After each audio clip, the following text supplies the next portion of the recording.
Bonjour à toutes et à tous et bienvenue au Cryptos Technical Briefing de ce mardi 18 avril 2023. Chers amis, je suis ravi de vous retrouver et on commence par un cadeau. Je vous fais un cadeau, je vous offre.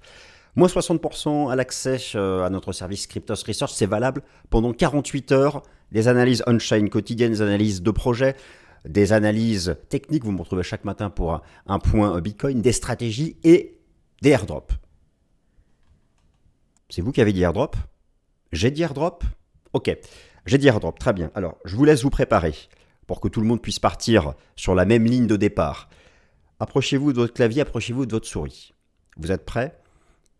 Ok, les 50 premiers qui décident de bénéficier de cette offre, c'est le code Discord 60VG. Vous avez toutes les infos dans la description. Les 50 premiers qui décident d'en profiter vont recevoir un airdrop de 20 000 ACS en partenariat avec Access Protocol, notre partenaire, soit l'équivalent de 125 €.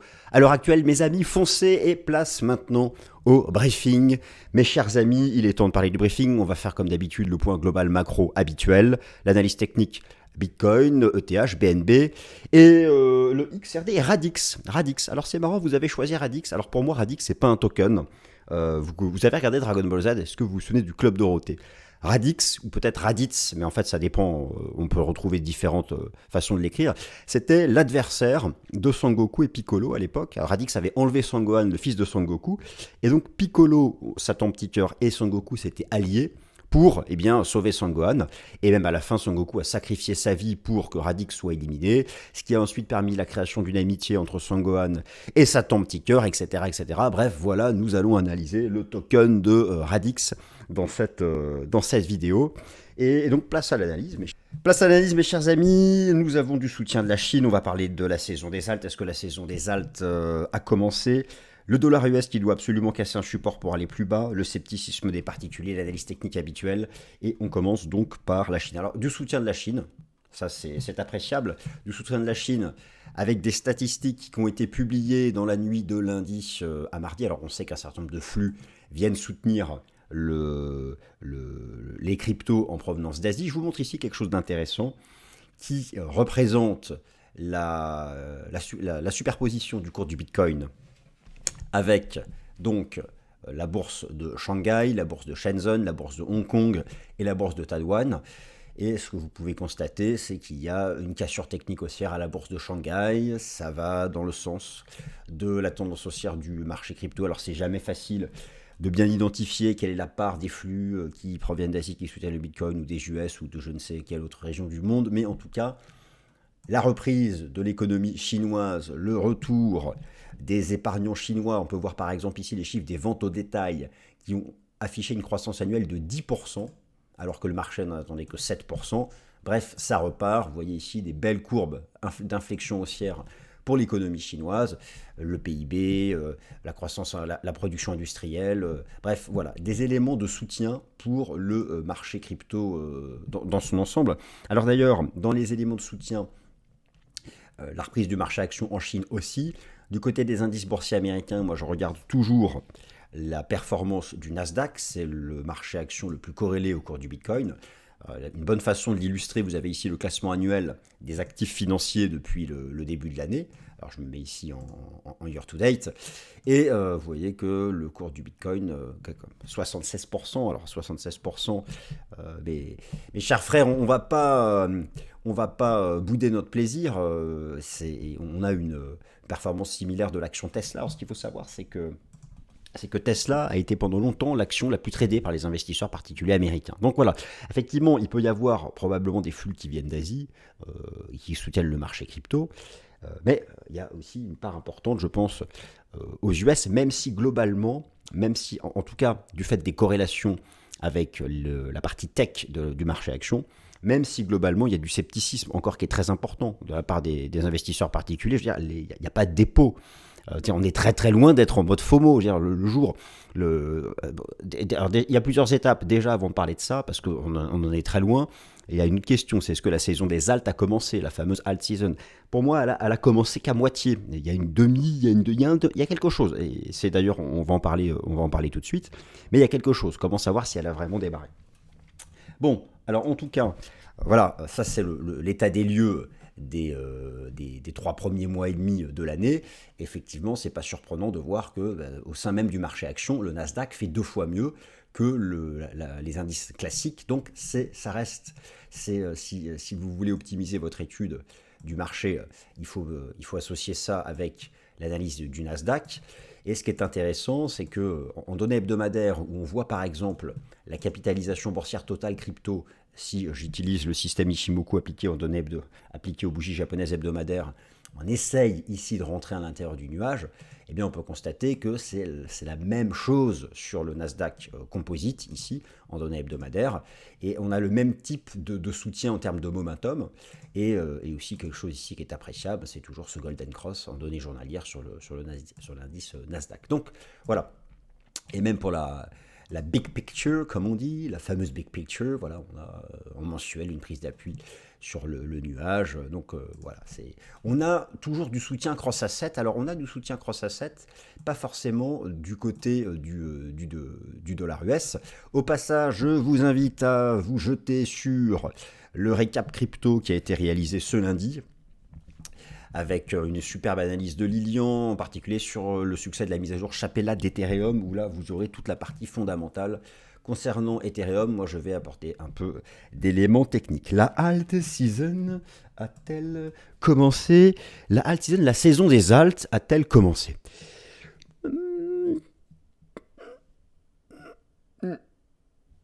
Pas vraiment, enfin un tout petit peu.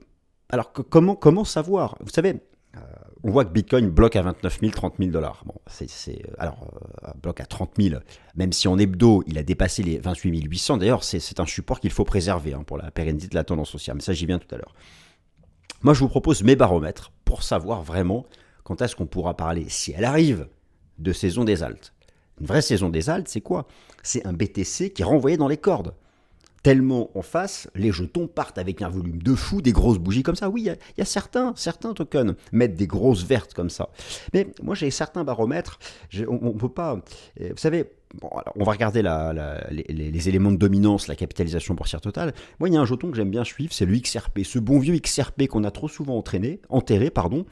Il est toujours bloqué par une espèce de trendline. Le jour où XRP explose, dépasse en fait et fonce à 1, là je pense qu'on aura un vrai baromètre de début de alt season.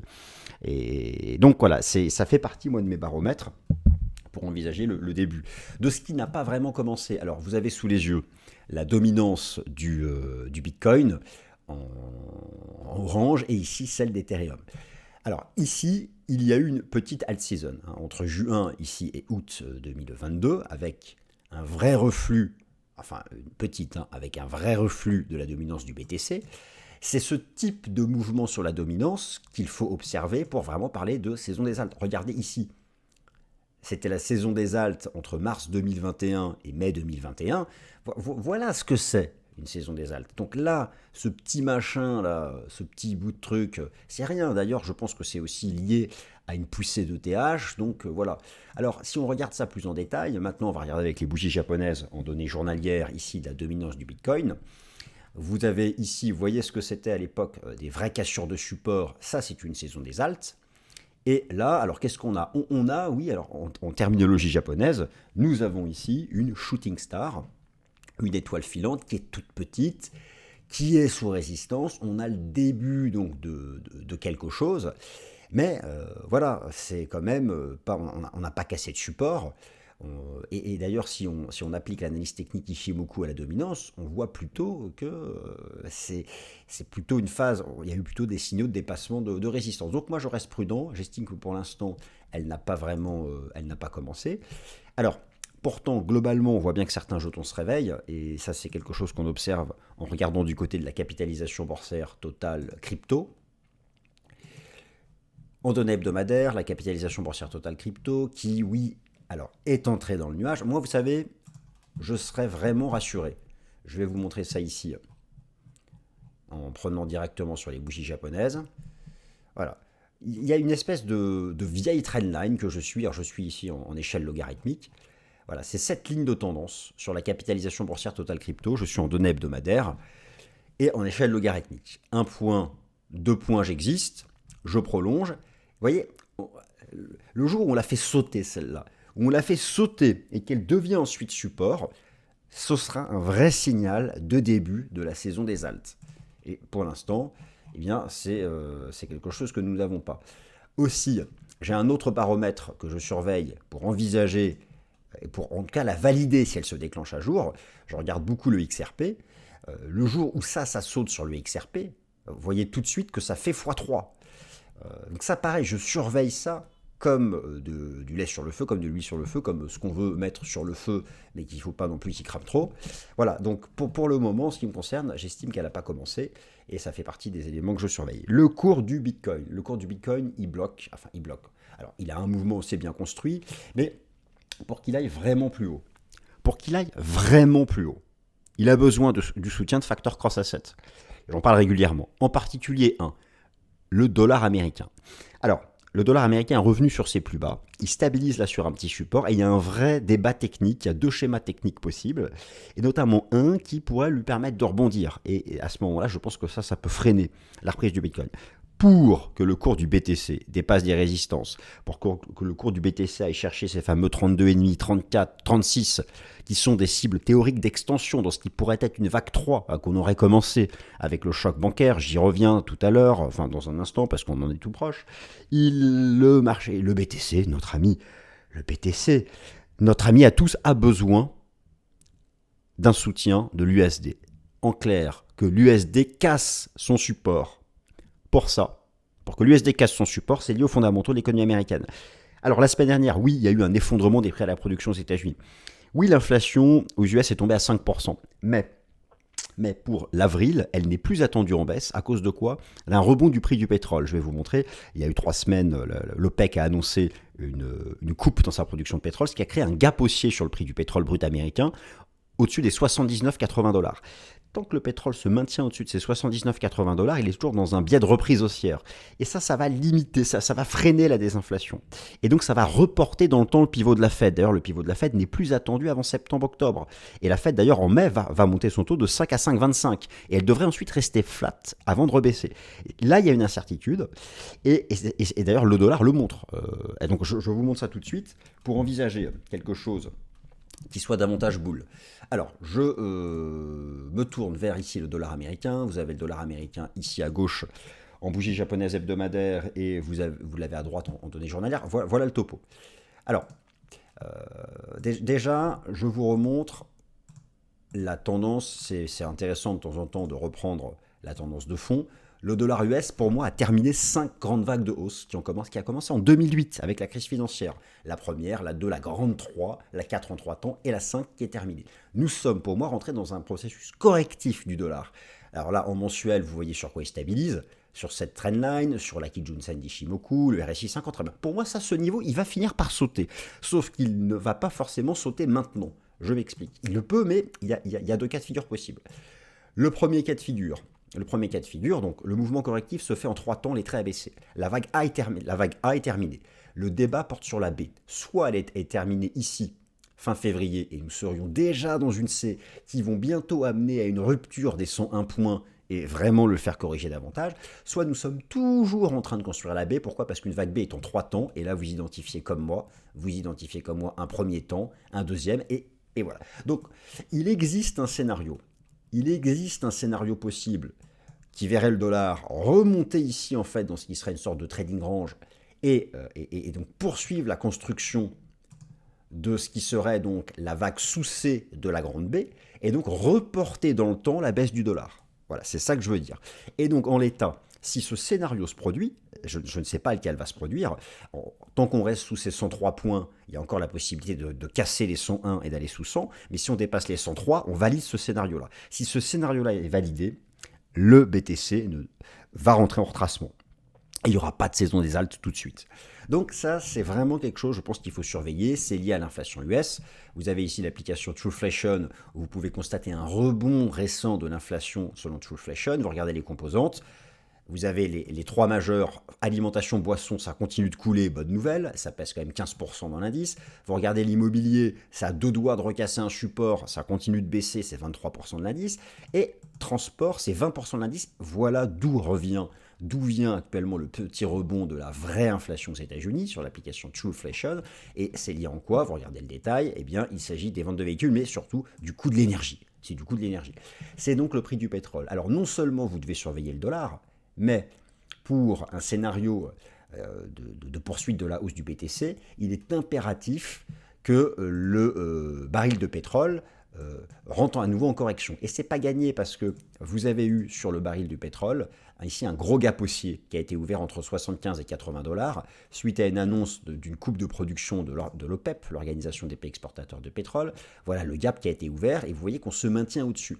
Mais en même temps, on a rejoint les résistances, la moyenne mobile à 200 jours arrive. Donc, ce qui serait positif pour le marché crypto serait de voir alors, dans le pire des cas, rester neutre ici et éventuellement combler le gap. Si ce gap est comblé, c'est pas un gap de rupture, on repasse en dessous ou on recoule.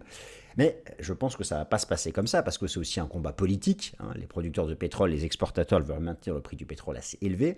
Et donc, le risque serait de voir le pétrole, regardez les 80 dollars, il y a aussi la Kijun Hebdo, se maintenir au-dessus de ce support pour pousser à 93. Et là, pareil, ça va relancer l'inflation et ça va reporter dans le temps. Ce sera en tout cas une difficulté pour le marché crypto car cela va relancer le dollar US. Pourquoi? Parce que si l'inflation reprend, le pivot de la Fed, qui est d'ailleurs maintenant qui n'est plus attendu avant le 20 septembre, serait davantage encore reporté dans le temps.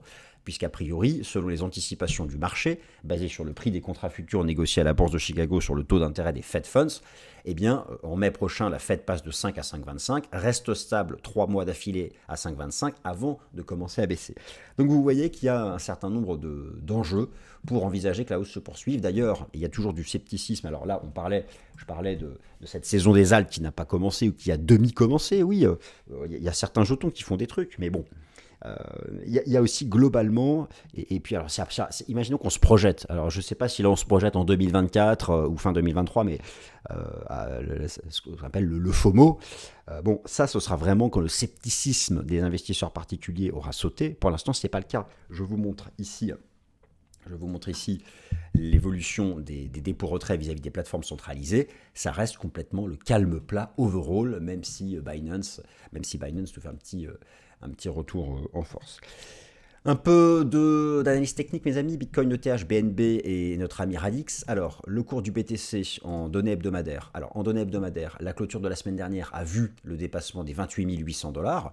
Très bien, on a repris le niveau. Il est censé maintenant être un nouveau support de la tendance. L'idée, c'est quoi? L'idée de fond, c'est que nous serions dans une vague 3. Alors, si c'est vraiment le cas, la vague 1 ici, et puis la 2 qui a été faite avec la crise bancaire, les extensions théoriques de la 3, qui n'est jamais la plus courte et qui, dans le pire des cas, fait une fois la 1, mais en général davantage, nous emmène au minimum sur les 32 050 dollars, mais même bien au-delà. En fait, elle est censée nous mener aux 40 000. Et puis ici, il y avait ce fameux gap, le gap baissier qui avait été ouvert ici en mai dernier, dont la partie basse est à 34 050 dollars. En fait, cette espèce de range. Globalement, si cette lecture en vague 3 est la bonne, elle est censée nous ramener ici. Bon, c'est donc quelque chose à suivre. Je dirais que maintenant, tout l'enjeu pour cette nouvelle semaine, c'est de démontrer que les 28 800 dollars, vous voyez, qui ont été dépassés ici, font support. Ce serait dommageable de reclôturer en dessous. Et vous voyez toujours l'effet d'être entré dans le nuage et on semble se diriger vers la partie opposée. Ce que je vais surveiller aussi cette semaine, c'est la capacité de la lagging span à s'affranchir de la Kijun. Là, ce serait vraiment bullish. En tout cas, pour continuer à progresser, il faut préserver cette semaine les 28 800 dollars sur le cours du BTC. Vous avez ici les bougies japonaises en données journalières. Vous voyez qu'on s'est, après un mât haussier vertical, on s'est mis dans une phase haussière qui est moins pentue, peut-être 45 degrés avec ce petit canal. Et voilà, et donc voilà, les 28 800 dollars sont ici, donc c'est vraiment l'enjeu. Il faut arriver à se maintenir au-dessus pour aller chercher les prochaines cibles. Alors, en cas de cassure, imaginons que pour des raisons techniques fondamentales, que sais-je, le dollar, il y a plein de raisons possibles, on casse les 28 800 dollars, il ne faut pas à ce moment-là être surpris que le marché entre en retracement. Je veux dire, on a ici une première jambe de hausse. Le marché peut très bien décider de retracer cette phase-là. Il est encore possible de reprendre appui sur 25 000. Il ne faut pas oublier ça. Ça fait partie des possibilités techniques. Mais pour l'instant, on n'a pas cassé de support. Enfin, pas quand j'enregistre cette vidéo. Alors, ETH a poussé. À propos d'ETH, vous avez le récap crypto de Lilian qui a été publié hier. l'ETH a poussé. C'est de la même façon, on va raisonner ici en termes de vague 3. Alors, si on projette des cibles théoriques de la vague 3, ça nous ramène en direction des 2500-2600 dollars. Overall, comme le BTC, en fait, on se dirige vers cette espèce d'énorme phase de range du printemps 2022, sur ETH. La poussée de la semaine dernière a permis d'entrer dans le nuage. Donc ça, c'est une bonne chose. A permis à la lagging span de dépasser la Kijun. Et lorsqu'on regarde ETH en données journalières, le nouveau support, on a dépassé ici les sommets d'août dernier, le nouveau support est à 2030 dollars. Donc, exactement comme le BTC avec les 28 800 dollars, pour ETH, c'est 2030. Tant qu'on se maintient au-dessus, la tendance haussière se poursuit. Si on casse ce support, il y aura un retracement plus profond, mais qui ne sera pas la fin de la reprise. Ce sera juste un retracement plus profond avant de repartir davantage. Et ça, c'est lié en grande partie, je pense, au scénario que fera le dollar américain. C'est pour ça qu'en début de vidéo, j'ai voulu m'attarder sur ces cas de figure possibles quant au dollar américain. Le BNB, notre ami le BNB, c'est pareil, on a le même schéma hebdo, il est rentré dans le nuage, la lagging span a dépassé la Kijun, ça semble vouloir pousser. Quel est l'équivalent? Je viens de vous dire, donc 28 800 dollars pour le BTC, au-dessus ça reste boule à court terme, en dessous on retrace 2030 pour ETH. Pour le BNB, ce sont les 337 dollars, ce fameux niveau que le marché n'arrivait pas à franchir depuis un certain temps, les 337 dollars. Le marché, la semaine dernière, a réussi à s'affranchir, marginalement certes, mais de cette ligne de tendance. Voilà, au-dessus de ça, à court terme, on reste bullish. En dessous, ce sera plus compliqué. Et derrière, les cibles qui sont censées être engagées sont maintenant à 356 et les 400 dollars. Bon, voilà. Écoutez, les choses se passent comme ça. Et donc, notre ami Radix, alors, effectivement, il y a des jetons qui bourrent. En données hebdomadaires, là aussi, on a une espèce de vague 1, on a fait une grande 2, nous sommes dans une grande vague 3, qui est le mouvement principal, à l'intérieur de laquelle, là, nous sommes dans la 3 de la 3. Alors, pour s'amuser, j'allais dire pour se marrer, oh là là, j'ai mis des cibles théoriques de ce qui pourrait être la fin de la vague 3. Oui, ça nous emmène à 0,25, 0,40. Voilà, attention, ça ce sont des cibles théoriques. Ok, très bien, pour un mouvement final. Maintenant, attention à court terme, on est sous résistance. Si ce décompte est bon, comment ça peut se passer? Eh bien déjà là, on tape le haut de la 1, donc on va retracer. Le marché, si ce décompte est bon, pourrait revenir tester les 0,8, voire peut-être même les 0,06. Il y a cette possibilité, en tout cas, pour une prise d'appui dans cette zone et ensuite repartir. Voilà, là, le problème, c'est que les supports sont méga loin. Mais overall, sur le moyen long terme, oui, on comprend bien que ça peut faire x2 ou encore x3. Voilà, j'en dirai pas plus. Déjà, quand les supports sont loin, c'est jamais agréable. Voilà mes amis, ainsi s'achève le Cryptost Technical Briefing. J'espère qu'il vous a plu. N'oubliez pas le code promo dans la description et n'oubliez pas l'airdrop qui vous attend si vous faites partie des 50 premiers. Merci à tous, passez une excellente semaine et à très bientôt. Merci.